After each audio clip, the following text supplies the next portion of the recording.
you. Come back again, okay, Snake?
Welcome back, boss.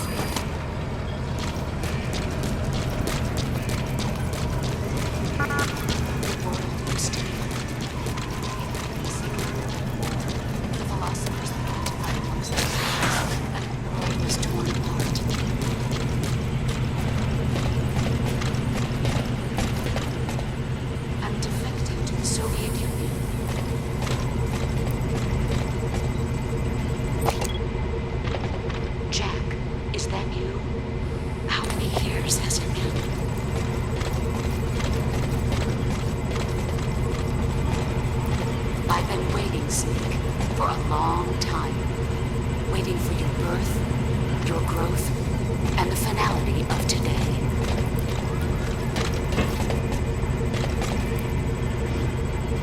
I may no longer be able to bear children, but I still have a family.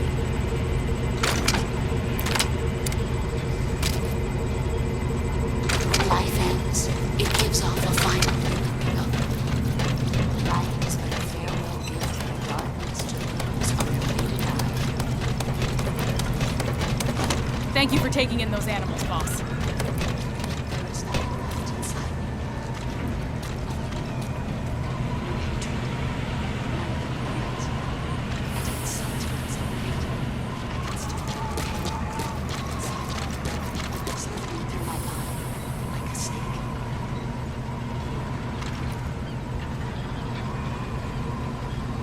Life's end, isn't it beautiful? It's almost tragic.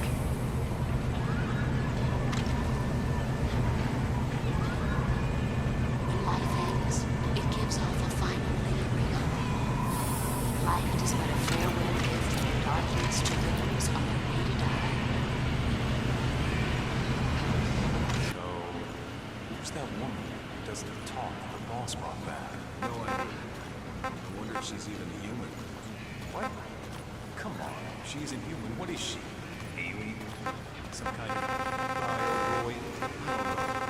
She moves. Boss, let's develop something. Count anything else. Give me a break. It's probably technology from that cipher. There's no such thing as miracles, supernatural. Only cutting-edge technology. I don't know much about cipher. But even science says his theory's right. And how do we know she's connected to them anyway? You're asking the wrong guy.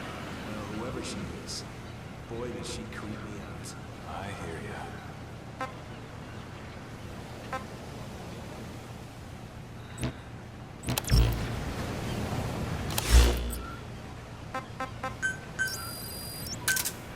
Roger. This is B-Quad. Arriving shortly at LZ.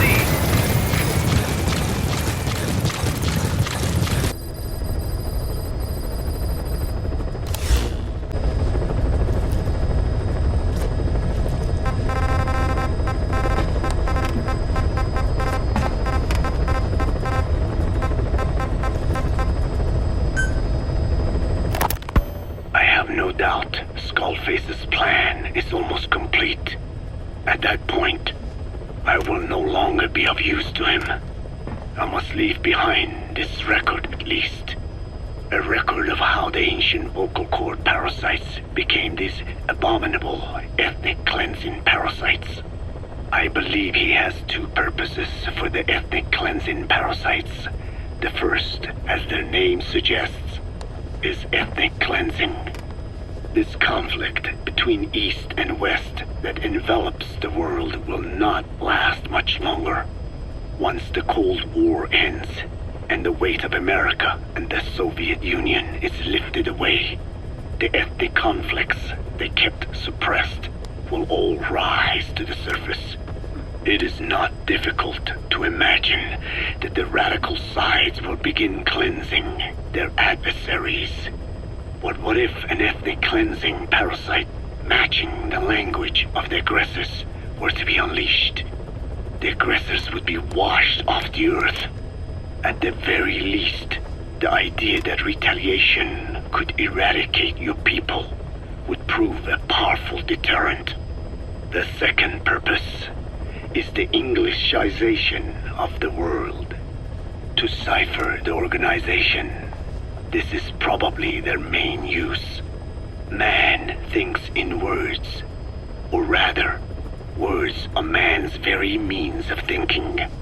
If you erase a word representing some concept, the concept itself disappears from the world. Nishone means beautiful in Navajo, but the image that comes to mind when we say Nishone differs from the Blagana's beautiful. An azure sky, a rolling landscape, lush greenery. The meaning we place in Nishone has its roots in Dene culture. If we lose the word Nishone, the images of our beautiful homeland would be washed away into oblivion along with it, just as Orwell indicated years ago. Cipher, being based in America, is pushing Englishization for this very reason. Suppose all 5 billion people on this planet come to read, speak, and think in English. Their wills could also be streamlined under English. Cipher's control would be all the easier. Economic governance would progress in leaps and bounds. The ethnic cleansing parasites would be a great aid in accomplishing this goal. There is no need to destroy every language besides English. All they need to do is weaken other dominant languages competing with it. Russian, Chinese, Arabic. If people know they risk their lives speaking such languages, they will flock to the lingua franca that is English. Cipher need not even focus attention on smaller languages. After all, they are already being eaten away by English. Business, education, film, commodities. English has permeated every area of global society. I can see this when I look at young Dene. Some of them have already lost their grasp of the Navajo language. It is said that over 2,000 languages of the world are facing extinction. This very moment, cultural concepts and forms of expression are disappearing forever. The spread of electronic networks gives greater meaning to Englishization. Networks have no national borders. By basing them on a single language, they can penetrate deeper into and between people. That basic point of unity provides the ideal environment for someone who aims to control people's wills. But how does this differ from building the Tower of Babel? The ethnic cleansing parasites attempt to rob man of his words. Such irony. It was the vocal cord parasites that gave words to him in the first place. Ancient man had no language. Unable to produce complex sounds due to the structure of the throat, he could communicate only through simple vocalizations and gestures. Then the vocal cord parasites infected his larynx. Man's transition to walking upright did not gift him solely with intelligence, but also with his voice. At the time, the vocal cord parasites never harmed man. They merely took a small measure of nourishment. In fact, you could call it a symbiotic relationship. Some animal species use particular vocalization patterns to attract a female and reproduce. Songbirds, certain insects, and also the vocal cord parasites. The difference is that the parasites themselves did not produce sounds. Rather, they had their hosts, man, do it for them. Once secure on the human host vocal cords, a male vocal cord parasite caused the host to produce a certain sound pattern, something like a warble of a bird. Meanwhile, females parasitizing other host pharynxes need only wait. Upon hearing the sound pattern of an attractive mate, they would manipulate their hosts into making contact with the person it came from. The female traveled through his host's saliva to the other host's vocal cords, where the male was waiting and the pair copulated. We can only imagine how the female manipulated his host, but it was probably through smell. Smells traveled directly to the limbic system via the olfactory cilia in the nasal cavity. Volatile compounds released by the female would stimulate the limbic system, which controls instincts, making the host feel amorous. This kind of sexual selection naturally led to competition between the male parasites.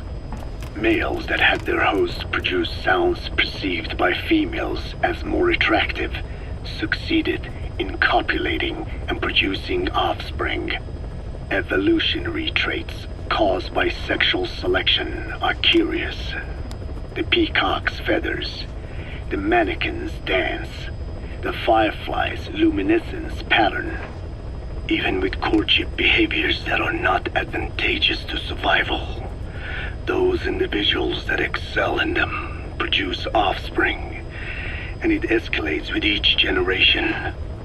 The same was true of the vocal cord parasites. Courtship vocalization rhythms and intonations became more sophisticated, and in order for man to produce such sounds, they had to alter his vocal organs. By lowering the position of the larynx and developing resonating chambers, they enabled more complex pronunciations. But that was not all. The vocal cord parasites activated a transcription factor that would later control man's language ability. A protein that, due to its appearance, is called forkhead box protein P2, or FOXP2. Activating this transcription factor led to the development of brain function capable of creating sophisticated frequency changes. This was the pinnacle of the vocal cord parasite's prosperity. However, this sophisticated pronunciation control was too useful for man to ignore. Once human sexual activity ceased to be only seasonal, and having lost pigment-based sexual characteristics, distinctive vocalizations became the most effective means for humans to attract mates as well. Combined with logic pathways hardwired into the brain, or universal grammar, it was not long before advanced communication was possible. This was the birth of language. Luckily for man, it was around this time that a particular retrovirus was circulating. While not lethal, it infected not only man, but the vocal cord parasites as well. It is presumed that this virus removed part of the parasite's DNA and reverse transcribed it into man's reproductive cells. It was a vector. Among the genes it transcribed were the ones responsible for the production of language. The vocal cord parasite's vocalization genes were written into the human genome. The parasites were no longer of any use to man now. Man could use his voice as he pleased, when he pleased, hindering the parasite's courtship vocalizations. Having lost their opportunity to reproduce, the parasites died out, leaving behind only the transcribed genes. The vocal cord parasites were once in symbiosis with man. Its genes even became a part of his. Humans and parasites are extremely close. As such, it will be extremely difficult for man's immune system to eliminate the vocal cord parasites. Even cutting them out will be no simple matter, which is exactly why these ethnic cleansing parasites are such a formidable weapon.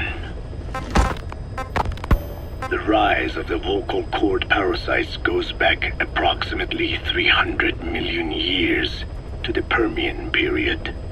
At that time, they were not even parasites, but predatory autotrophs.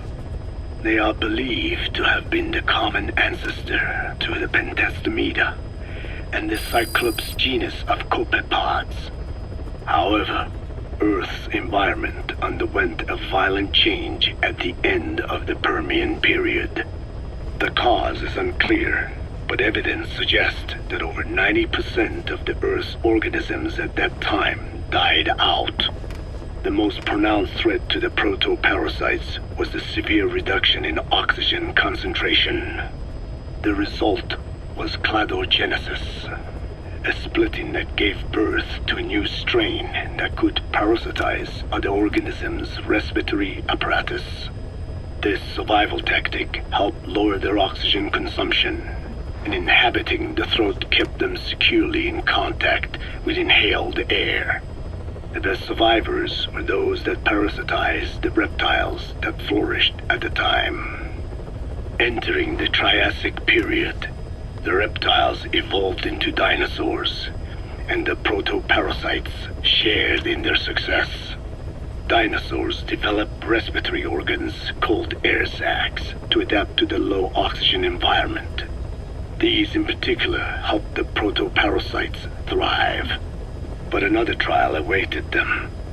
The end of the Triassic period saw another drastic change in the Earth's environment. For most parasites, the male and female take the same host. Many are, in fact, hermaphrodites. Originally, the vocal cord parasites were as well. But for any strain to ride out a severe environmental change, it must secure a steady pool of genetic diversity. Another split. Now the newest strain procreated with mates found in other hosts. And in order to increase its encounters with those mates, the new strain utilized the voice of its host.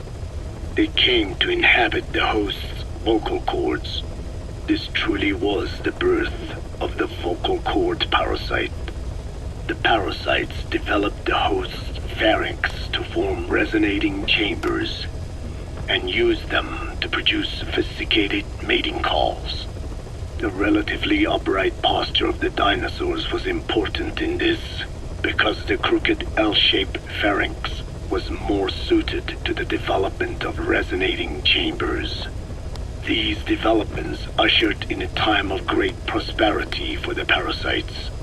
But for the third time, the parasites had a major hurdle to overcome. The meteorite impact at the end of the Cretaceous period, which spelled the end of the dinosaurs. With their hosts extinct, the vocal cord parasites had no option but to find a new habitat. Birds. As genetic successors to the dinosaurs, with functioning air sac apparatus already in place, birds were the perfect choice. But the parasites could not survive in birds that flew at high altitudes with thinner air. So they parasitized ground-dwelling birds and altered their respiratory system for the sake of reproduction. They gave the birds the means to produce sophisticated sounds. The syrinx responsible for chirping. This is the proof that points to activation of FOXP2 in songbirds as well as humans. The Cenozoic era began with a rise in oxygen concentration, which helped mammals to evolve and increase in size. The parasites then shifted to humans as a more effective host. Humans' bipedal upright walking meant that our throats could support larger resonating chambers. At first, vocal cord parasites entered humans using birds as their intermediate host. But eventually they changed to conducting their entire life cycle within human hosts. What happened next is as I have already described. People took the vocalizing prowess given them by the parasites and made it language, and once the parasites could no longer use it as their mating call, they died out. Or in other words, the parasites overcame all evolutionary hurdles except humanity. Skullface shared his opinion on this matter. He said the Ethnic Cleansers Project was sure to succeed. After all, the parasites had a grudge against us humans. To think we awoke them after such a long slumber, just so they could sate their thirst for vengeance. It is terrible, unforgivable, and yet it is what I have done. I learned of the vocal cord parasite's existence in literature belonging to the Foundation. It was little more than a theory. The question was, why does only Homo sapiens among all primates have highly developed language? Human versus everything else. The missing link between these was the mystery that gave rise to this theory. I was fascinated by the idea of their existence. In the Dene creation myth, the Neo Dene, who first inhabited the world, were insect-like creatures. I came to imagine that those insect-like creatures could be humans living in symbiosis with the vocal cord parasites. But I had not the faintest idea of how I could resurrect them. That is when Skullface came to me. What he offered me was not just assistance with my metallic archaea research. He told me the vocal cord parasites really existed. And not only did they exist, they had already been brought back to life in the modern age. An ancient human cadaver, host to the parasites of the time.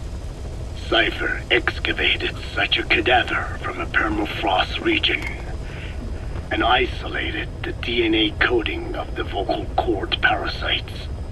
Naturally, they were long dead and could not be brought back, but there was an alternate vessel they could use. A relative species of the Pentastomida discovered in China. It had adapted to live in the nasal cavity of animal hosts, but its genetic sequence showed signs of common ancestry with the vocal cord parasites. Ontogenesis, the path of an organism to maturity.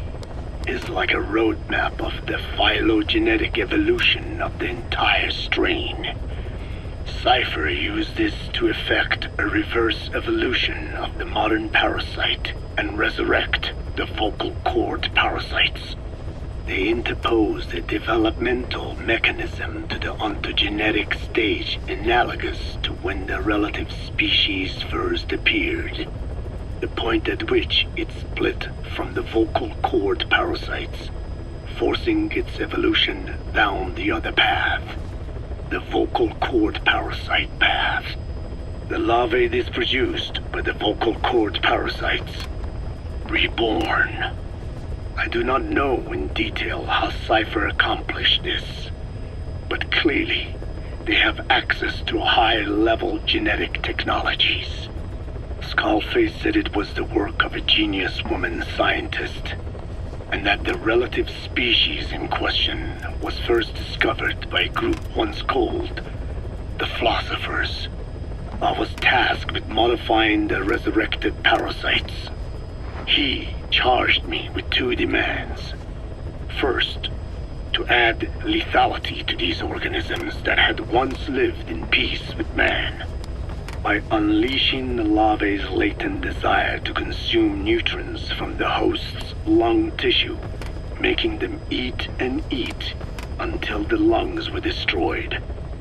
Second, to have both male and female inhabit the same host and copulate then and there only when exposed to specific pronunciations continuously over an extended time. What he would do to the Dene if I failed. I had no choice. Originally, the ultimate objective of the ethnic cleansing parasite project was the identification of not only languages, but of actual cultures.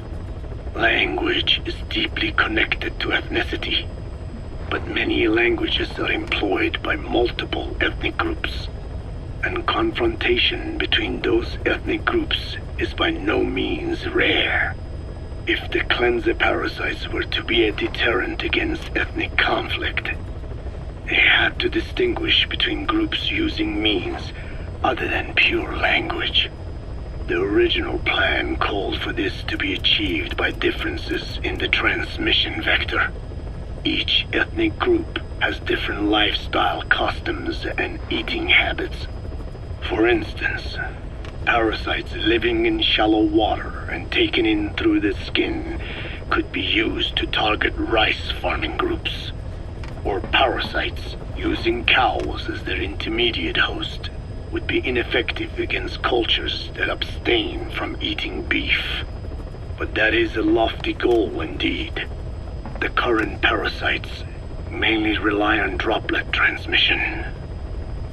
It would take extensive time to alter the transmission route. I eventually learned that the Ethnic Cleansers project had been shut down. It was Skullface who put it back into operation.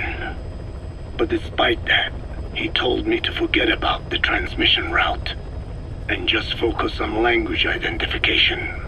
I do not know why. I understand that the Chinese philosophers who discovered the relative species of parasite originally planned to develop a phonogrammic Alexia parasite. The left temporoparietal region is home to the part of the brain that identifies the phonetic symbols of the English language. They wished to create a strain that would parasitize that region and suppress its literacy functions. The brain area responsible for identifying the logographs of Chinese, meanwhile, is in the left middle frontal gyrus, meaning that even if native speakers of Chinese were infected with the parasite, their literacy would be unaffected. Old and new, east and west, there is no limit to the delusions of those in power. But this delusion threatens to become a reality. I have to do something to stop this. There must be something I can do.